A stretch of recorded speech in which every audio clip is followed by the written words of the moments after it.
Hi everyone, my name is Vladimir and you are watching The Tennis Inspector. Today I'm in sunny Florida and I'm hosting a guest who knows about tennis everything upside and down. He's been a successful junior tennis player, ATP pro, one of the best college players in the US. Nowadays he works as a coach with Venus Williams and runs a tennis academy in Miami. Please welcome Eric Hechtman.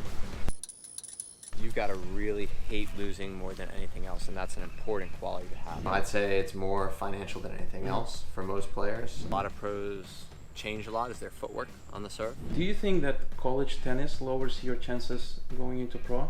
Coach probably wouldn't want to hear this, but we partied a little bit. In those tough moments, being able to trust, let's say, what your best serve is. If you've got to face that best player right off the bat, there's your test. Talent will take you far. This is a wide-ranging topic, but I know, that's what I'm asking. Yeah. For somebody to make $30 million in tennis is almost impossible. I'm a coach now, not a player, but we'll see if I still got something, right? Tennis is symbolic of life to me, so.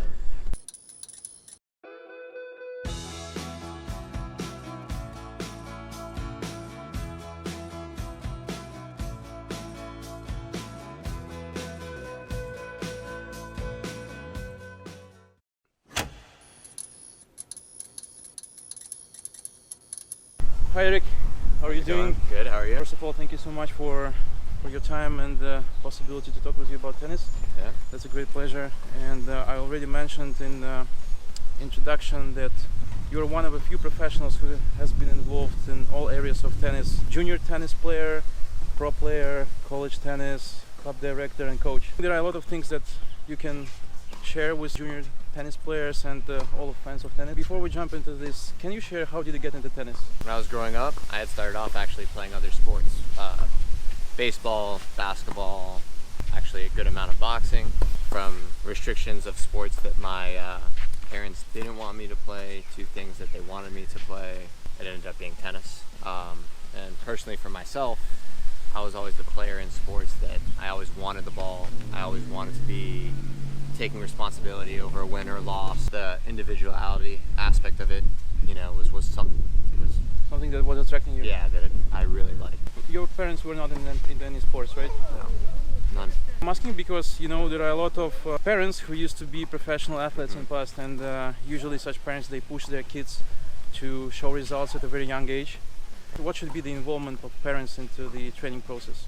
I don't think you can put a standard on it. I think you can take a look at Venus, who's got her dad who's been famously involved in her coaching. He was involved every second, very positive, and I think that was a great thing. I think there's also parents who approach it the wrong way and are very involved, and their kid gets a negative experience from the sport. So I think a parent can be involved as long as they find a way to manage pushing their kid while staying positive. It's sports, so sports to me it's not a science, it's like an art, right? So as an artist, you got to find what your right canvas is. What age you started playing tennis? I started at 9, so 9 years. That's pretty late, yeah. Yeah, so I started a little late. That's why I said I started playing other sports, and I didn't get into it really till I was 9. What would be your recommendation in terms of the age when to start playing tennis? It varies. I'd say expose your kid to it, and if they like it and they seem like they have a passion for it, go after it. If they don't push them. Do you think that there are any other sports that the kid can do in order to develop a coordination before going into tennis? Yeah, I think the more sports you can play, right, the more complete it makes you as an athlete, right? Yeah. You see a lot of the players now, soccer for footwork, I think any sort of martial art is great. Focus, hand-eye coordination. Yeah.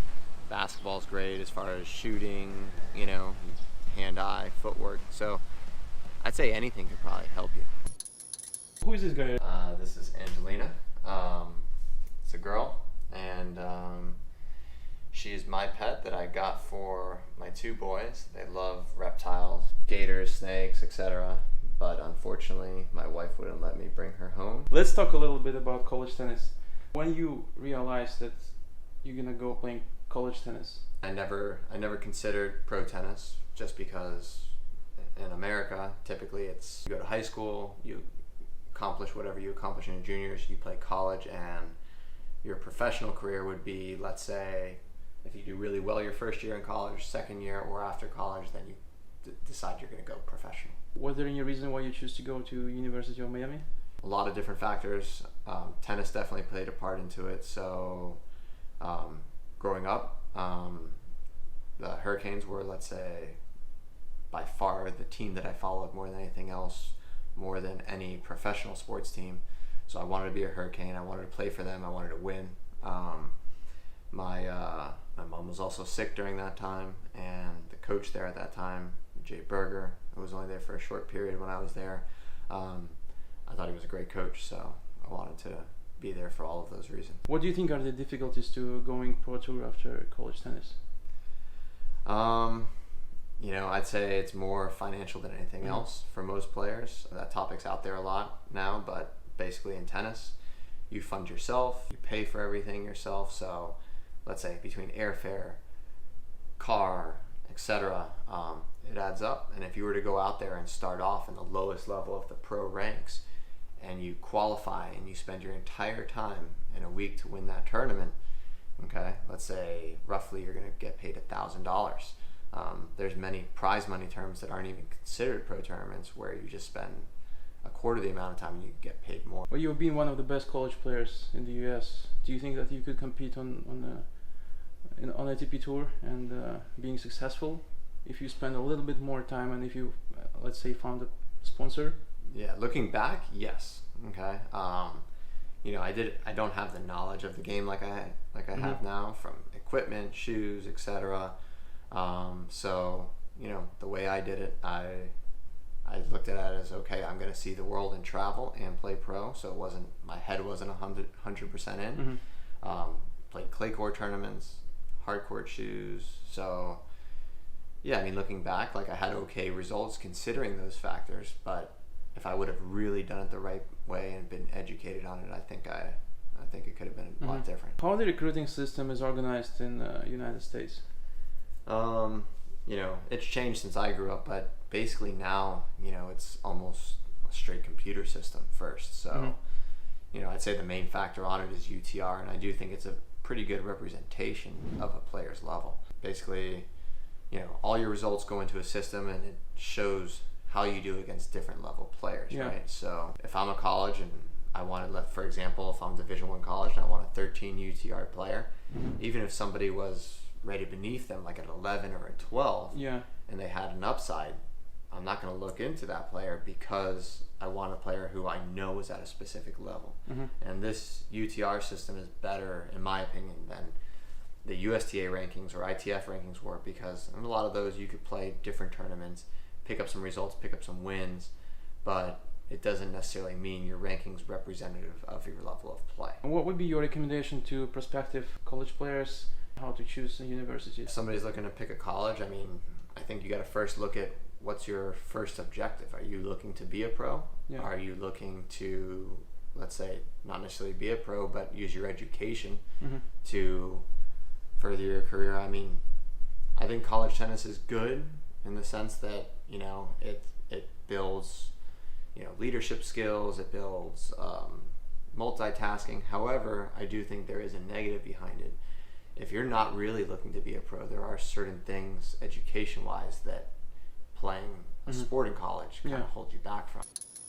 Can you compare junior tennis 20 years ago with current time? Yeah, it's changed in technology, right? So, you've got competing organizations, USTA, ITF, UTR, different ways that colleges now look at people. I remember when I was getting recruited for college, I'd come home, and on my answering machine at home, there's the Virginia coach, there's the coach, there's Stanford calling you, right? Now it's all digitalized. You got tennis recruiting, you have, people reaching out to you on Facebook, Instagram, email. The personal touch of tennis has left quite a bit. Tennis is a sport of wins, but it is also important how you deal with losses.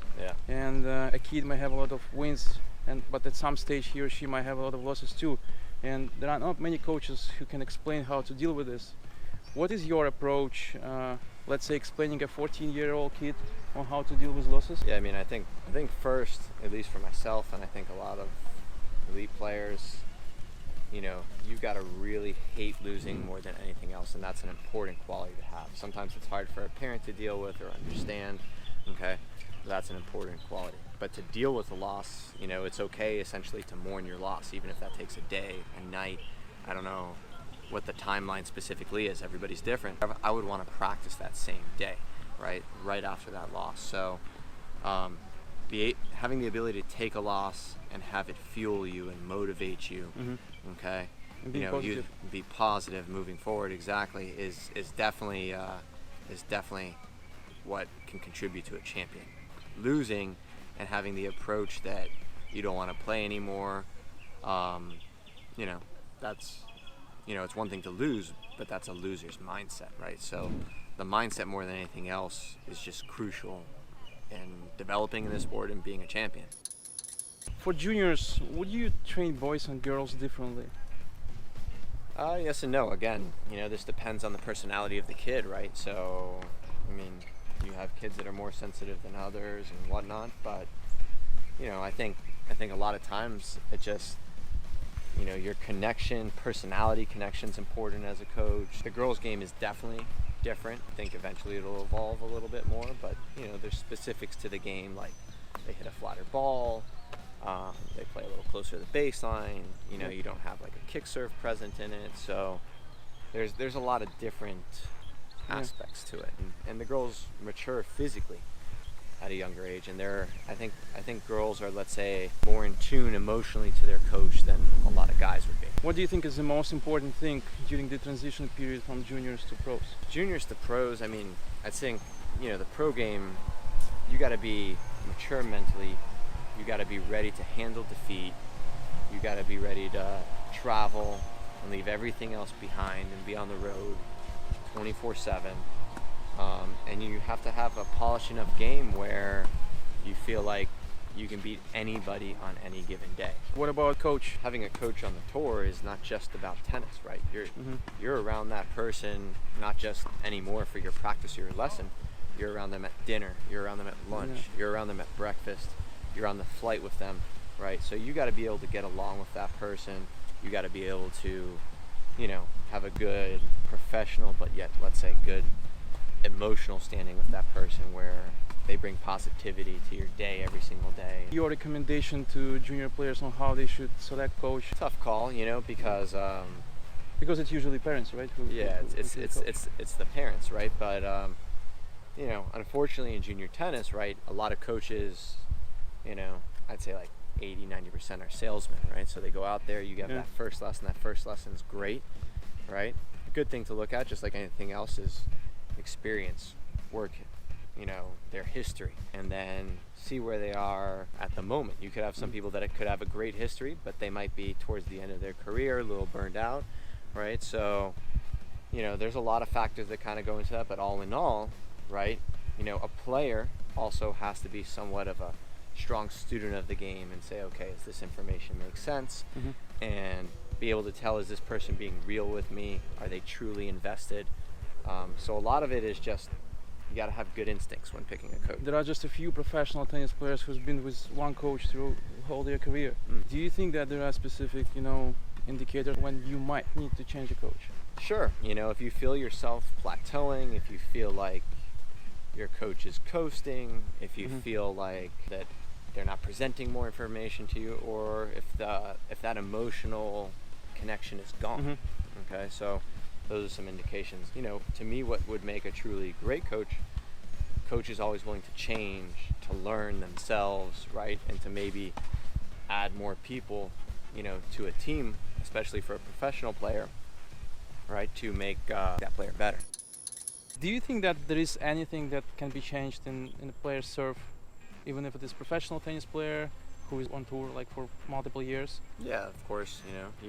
There's definitely some basic fundamentals behind the serve where every player needs to have it, and if they're missing one of those things, which sometimes they are, those things can be fixed. And I'd say one thing that you notice that a lot of pros change a lot is their footwork on the serve. Yeah. Typically you have, the way I term it is, you got your platform serve versus your step-up serve. Me personally, the platform serve is a little safer, and your step-up would give you a little more power. Yeah. But I'd say if you're having toss issues, platform serve is a little easier to go with. But if you're not having toss issues and you're looking to add power, the step up. Nadal's a great example. He started off with his platform serve and he switched into a step up, but then again, he probably has the best discipline out of any pro of all time. So there are just a few college players who succeeded in professional sports, such as Kevin Anderson, John Isner, Steve Johnson, Tennis Sandgren, and maybe a few others. All of them are great players. All of them are in top 100, and those are very talented players. Do you think that college tennis lowers your chances going into pro? 100%. Yeah. Obviously there's your exceptions to the rule, but if you really think about it, a professional player training to be a pro is 100% invested into tennis. They live, breathe, and eat tennis. If you go to college, you're focused on your academics, you're distracted by a social life, and you're not as individualized into your intent. And a lot of people on your team will not have your same goals if you're trying to be a pro. So there's a lot of factors in it that, I'd say most players probably get worse in college than get better, because coaches are limited in the amount of hours they can invest into the players. The coach's focus is on the players, but it's also on recruiting players. And if you really think about it, if you're a college coach and you recruit a player, most likely at the age of 18, they're going to improve so much or go down so much.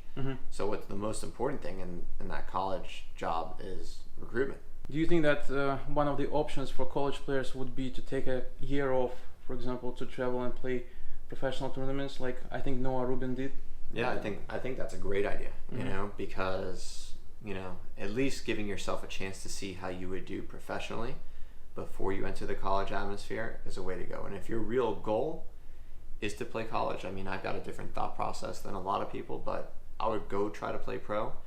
And I do think going to, let's say, a lot of the prestigious universities and paying $60,000 for an undergraduate degree is overrated. I think you can, if you get a quality major at a university that's priced less, I think you have equal opportunity in this world to do well. How your partnership with Venus Williams started? It was probably 2009, 2010. I grew up with a girl named Jessica Barron. Her name's Jessica Green now. She was Venus's assistant, and she would from time to time ask me to go out there and hit with Venus a lot during the off season. So I'd drive up to Palm Beach, play with her. Just this past year, Venus asked me to go out with her to Indian Wells. This was 2019. We went out there. I think we had a pretty good run, considering some of the injuries. I've always respected her as a person, player, as a champion. It's been, career-wise, the most exciting thing I've done yet. So I think there was no any official statement in the news that you are a Venus Williams coach. Yeah. Can you say that you are an official Venus Williams coach? Yeah. I'm officially Venus Williams' coach. Some quality content. No, I haven't. I'm not the type of person where I'm just, searching to put my name out there, etc. Pretty low key with that. What was the toughest and the easiest moment since you started working with Venus? Easiest moments obviously are right in the beginning, you start and it's fun and it's exciting. Your tough moments are, I'd say definitely our toughest moment was this past year in the off season. We started off having a great off season, training hard, and we were really ready to start Australia, and she encountered a knee injury. So, in theory we're looking into it. It's a big year, it's an Olympic year, and this was probably like the week before that we were going to leave. So, but you played Australia, right? Played Australian. I think Venus lost to Coco Gauff in Australia this year. I'm not going to be I don't want to make excuses. She wasn't healthy going down there, and she was in tip-top form before she got hurt, and we basically spent 2 or 3 weeks. I was in the pool with her, swimming, rehabbing, and she almost wasn't putting pressure on her leg. And she's a champion, and she wanted to play, even though maybe she shouldn't have. We went down there, we tried, she gave it to her all. Coco played a good match, and I'd say that part was really tough. Do you remember any funny story from your college tennis? Oh man, I had some great Great time. Man, if I could pick out one, my best memory from college was my senior year. We were playing Virginia at Virginia. They had the all-time home winning streak that was current. So we went in there. We had a really strong team that year, top 10. Go in there, it's 3-3 in the dual match. So I'm playing the last deciding match, and their fans were being ruthless, taunting me, whatever it could be. And for me, honestly, as a player, I really enjoyed that. I liked that more than I liked people cheering for me. So that motivates you more. That really motivated me. I got the win. You know, I remember shouting out to the fans, telling them to remember this Virginia. And I remember them putting it on their local paper. You know, we definitely celebrated a lot as a team. I remember we almost tipped over our van. And then we played our next match at Virginia Tech. They were a good team, but definitely not as strong. And I remember I almost lost that match just because, you know, coach probably wouldn't want to hear this, but, you know, we partied a little bit, you know, after that. And that's the right time to we deserved it, though. This. So we still got the win. I still got my win at Virginia Tech. And, you know, so probably that entire weekend was my best experience in college.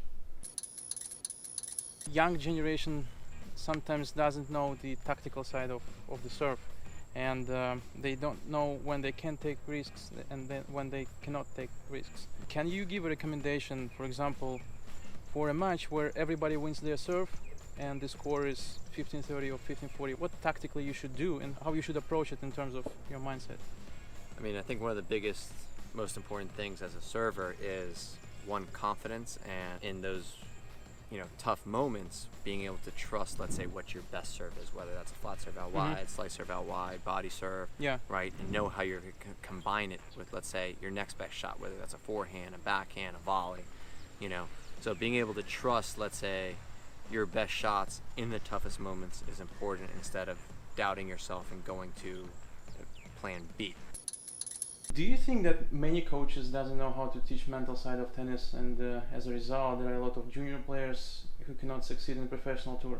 I would definitely agree with that. I mean, I think the mental side is the most important, and I think it's not just from tennis, it's just a lot of it's common sense, a lot of it's street smarts, and a lot of it's life experience, right? So the more you have somebody having a lot of those factors together and really, you know, a coach basically making it through life themselves, you know, I think will really help a player from a mental end. And what's your approach? My approach is, you know, one, positivity, hard work, limiting distractions, and each player is different. Each player has a different personality. There's something different that, you know, there's a different button to push with each person, and treating each player as an individual. I don't coach two players the same. So if I've got one player, my approach might be completely different than the other player. And I know if you watch a lot of coaches, each lesson will be exactly the same. The way they talk to them, the way they address them is exactly the same. And you can't do that because everybody's different. Obviously, when you start playing Pro Tour, most likely you're going to play 10Ks, 15Ks, and again, most likely you're going to play against a top-seeded player in qualies, which is psychologically difficult. What would be your recommendation in terms of mindset, how you should play against such players when you just start professional tour? From my mindset, I used to enjoy that early in the tournament, just because, you know, you're going out there and you're walking into a tournament not to get 1 point, not to qualify, but if you're actually entering a tournament, you're entering a tournament because your intent is to win that tournament. So if you've got to face that best player right off the bat, there's your test. You got to take them down, you know, and I think people have to look at it like that. And if they're looking at it where they're going through a piecemeal approach, you got the wrong mindset. You know? You got to go out there looking to win every tournament. You know, even if from an outsider's view it might be unrealistic, that has to be your viewpoint. After so many years as a coach and as a pro, as a college player, as a junior player, what do you think are the most important qualities to succeed and to get into top 100? I think the mentality, number one. I think that's by far the most important thing. As a really, really close second, talent. Can't teach talent. People go saying, oh, I'd much rather have a hard worker than a talented player. I mean, I'd almost disagree with that. I'd say, like, if you've got that God-given natural talent, whether it's to hit a serve 130 miles an hour or natural speed or hand-eye coordination, talent will take you far. Yeah. So, and a lot of coaches don't necessarily advise a player saying, hey, I just don't think you have the talent to go on the tour. I think sometimes that's got to be a brutally honest opinion that you give of people. So did you tell any tennis players that they don't have talent to go into the Pro Tour? Or? Yeah, 100%. Yeah. I mean, look, I look at it as my job as a coach. I'm not necessarily their coach just for tennis, right? I'm a coach, you know, in a tennis, since it's such an individual sport, you become some sort of a life coach, right? So if I've got a player and they're a good player, right? But if I really believe that they don't have that talent to make it, it's my duty to tell them. Yeah. Now, they might fire me as a coach or they might not agree with me, but at least you're honest with them. But I'm honest with them, you know, it's for me saving them the time, the money, etc. You know, so as a coach, you got to be honest with people one way or the other. Did you have any situation when, for example, you told a player that he or she doesn't have any talent, but he or she succeeded in the Pro Tour? Never. That's an area where, you know, like if somebody had the talent level and they were borderline, I definitely wouldn't tell them that they wouldn't make it. But if I'm telling somebody that, you know, it's because it's 100%. Yeah. One tennis player said, in a sports arena, I would say there is nothing like training and preparation. You have to train your mind as much as your body. Do you know who said this? Train your mind as much as your body. I would say Nadal. No, that was Venus Williams, actually. That's a good one, you got me. But I would, no doubt she would say that. And her mind's sharper than mine, you know, so. What's your approach on training tennis player mind? Positivity, Yeah. self-belief. I mean, you know, in the end, a lot of it, you're born kind of with that mindset. So it's not, that's not about experience.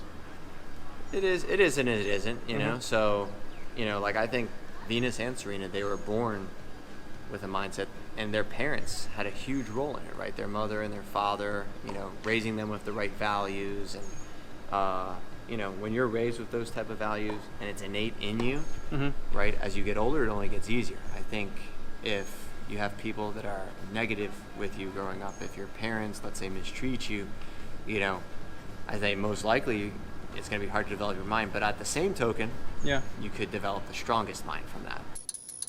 I should touch this topic, which is COVID-19 and the impact on tennis. These days, do you receive any communication from WTA when the tour is going to be reopened? As a coach, I have, you know, and I mean, I'm just going to say that I'm definitely not allowed to talk about that. Obviously, ATP and WTA were not ready for such circumstances, and I personally know some tennis players who struggle a lot. They don't have, you know, money to pay their bills. They don't have facilities to practice, and as a result, there is a possibility that some of them might need to, you know, to give up for at least some period of time. Right. Do you think that there is anything that can be done to help these tennis players? I think this period of time is good for the tour to learn. I mean, I definitely think there needs to be a players' union like you have in the NBA, like you have in the NFL, where the players come together and they have equal input maybe to a, let's say, a tournament owner and the tour to say, okay, you know, we're going to X amount of revenue from the tour goes to the players. Maybe the players, instead of just receiving prize money, they should be receiving a salary based on what their ranking is, you know. But there's a lot of ways you can kind of look into it, and this is a good time to change.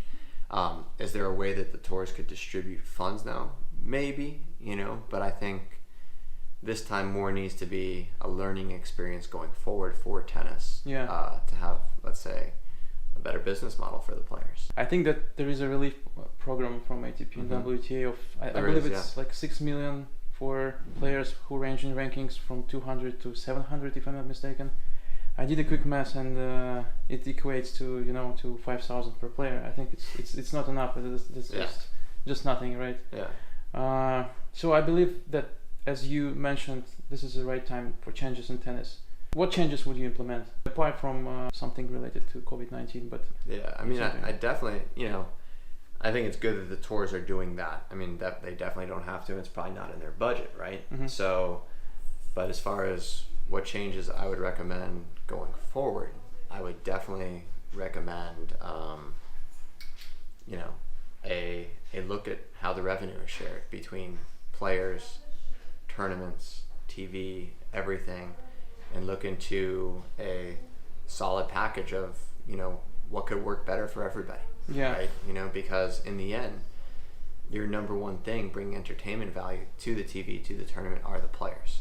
Right? So without those players, without a Roger Federer, a Rafael Nadal, a Venus Williams, a Serena Williams, without these characters and these great athletes, nobody makes money. Right? There's a huge gap between top players and players, let's say, from the second 100, right? Yeah, there is a huge gap. And, I think the gap should somewhat remain that way, but the revenue sharing should be stronger, right? Yeah. So, I think in any sport, right, if you're good enough to make it to the top, you deserve to get paid a lot more than everybody else, right? And, should somebody 1,000 in the world get paid more? I don't know. Maybe they shouldn't be on the tour, Yeah. right? But let's say somebody 300, 200 in the world. If you were 300, 200 in basketball, soccer, football, you're going to be getting paid a good amount of money. If you're that in tennis, you could be losing money. That's where I just think the revenue sharing could go further, right? If you have like your top player, basketball, soccer, they're going to definitely be making north of $30 million a year. For somebody to make $30 million in tennis is almost impossible. You could win every single tournament, right? You could earn your money and you still wouldn't make that much. These guys sign a contract and they don't necessarily have to earn it. They could be injured, be out the whole year, and they're getting $30 million. You mentioned revenue. So do you think that there should be equal distribution between WTA and ATP prize money? Yeah, I do. A female professional cannot necessarily control genetical differences, right? So Absolutely. prize money should be the same. I see tennis as they're tied together. You go to the Miami Open, you go to US Open, right? You have both sides of it, and that's what makes the sport interesting as a whole. Yeah. And I do think there's going to be moments where you see, whether it's Serena, Venus, Coco, you got huge fans there, right? I don't know exactly what the ratings are, but I guarantee you, there's some players on the WTA tour that have better ratings than some guys that maybe even be ranked higher than on the ATP tour. So, that might be a current trend. That might not be a lasting trend.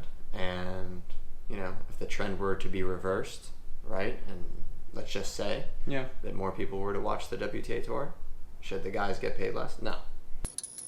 What do you think will happen with tennis after Roger Federer, Nadal, Serena, Venus retire? Yeah, you got some incredible personalities there, and you got, just icons of the game. I think more icons will come along, just like any sport. It might take a little bit, but it's just like what Jordan did for basketball. Yeah. You have people that idolized him, and you're going to have great players all along the line. And hopefully one thing that tennis can get a little more of is, they have people that are, let's say, dominant players with great personalities to go along with it, like a Jordan was. Can you actually outline like 2 or 3 players from WTA and ATP who you see such a player?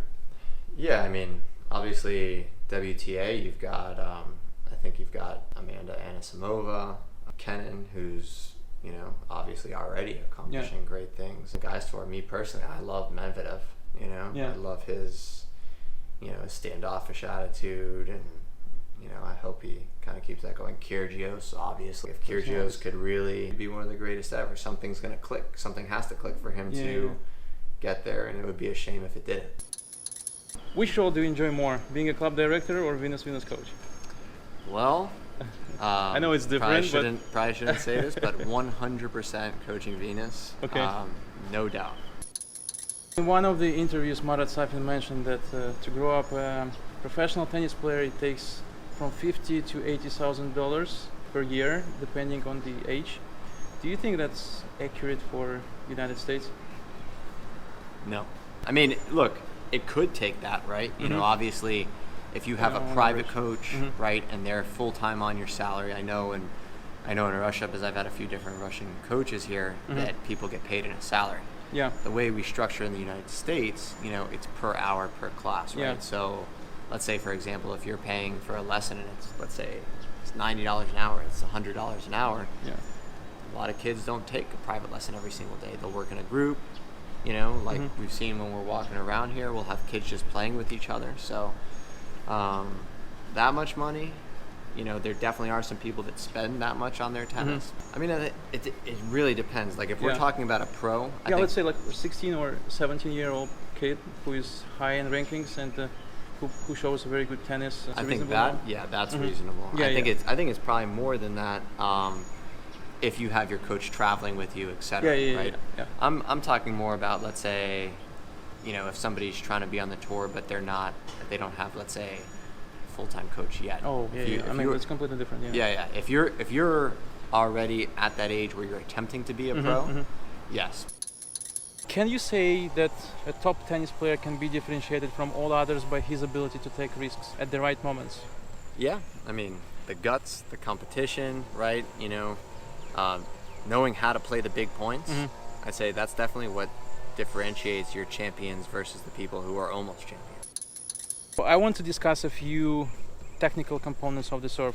There are a lot of them, but I want to dwell people's attention on two of them: the legs work and toes. Can you explain what a player should do in order to develop a good toes?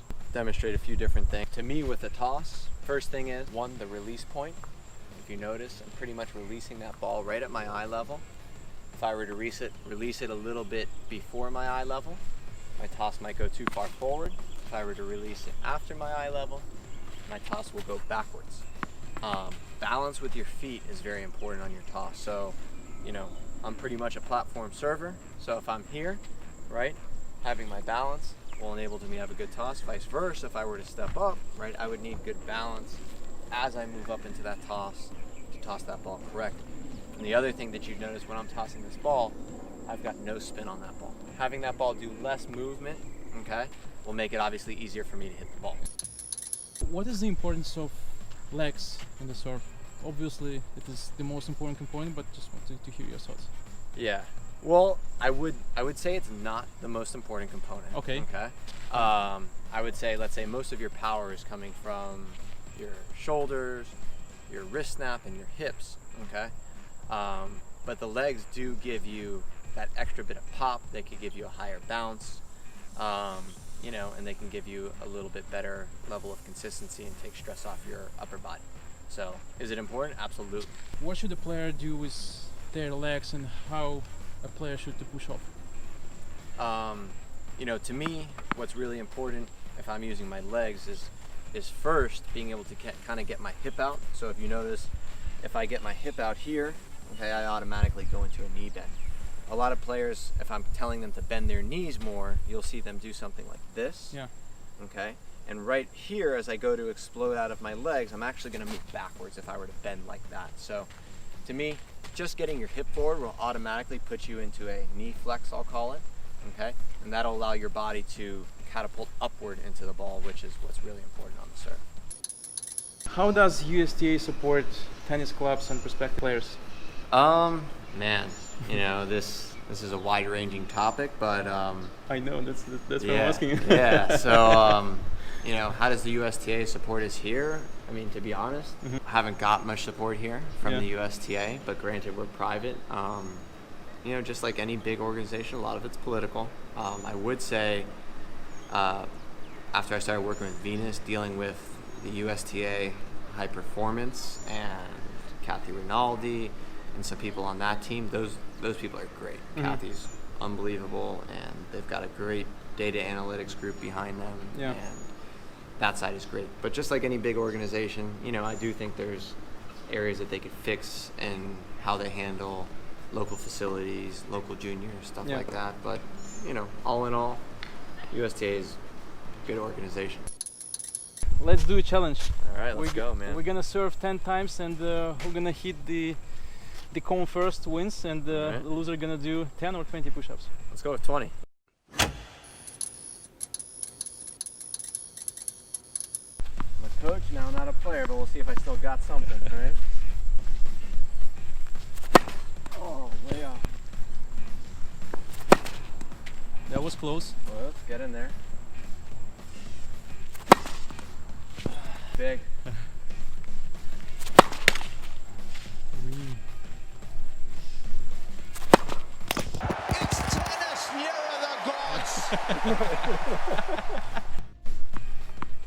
5 more.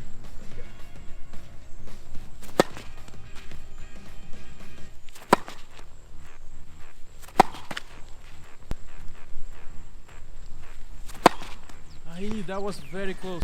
Match point.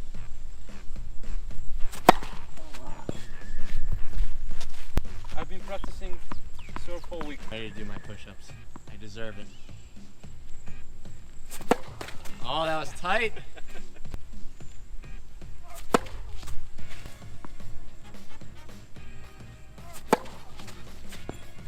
Got that loose arm, nice wrist snap. Get up after. Uh-oh.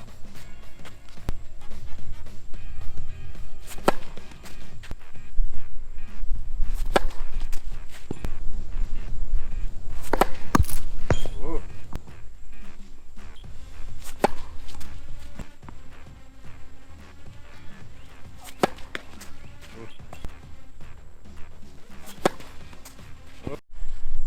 So no one hit the cone. That's why we're not doing any push-ups. So Eric, I have a survey for you. You can respond short or long, whatever works for you. Favorite surface? Favorite surface, clay.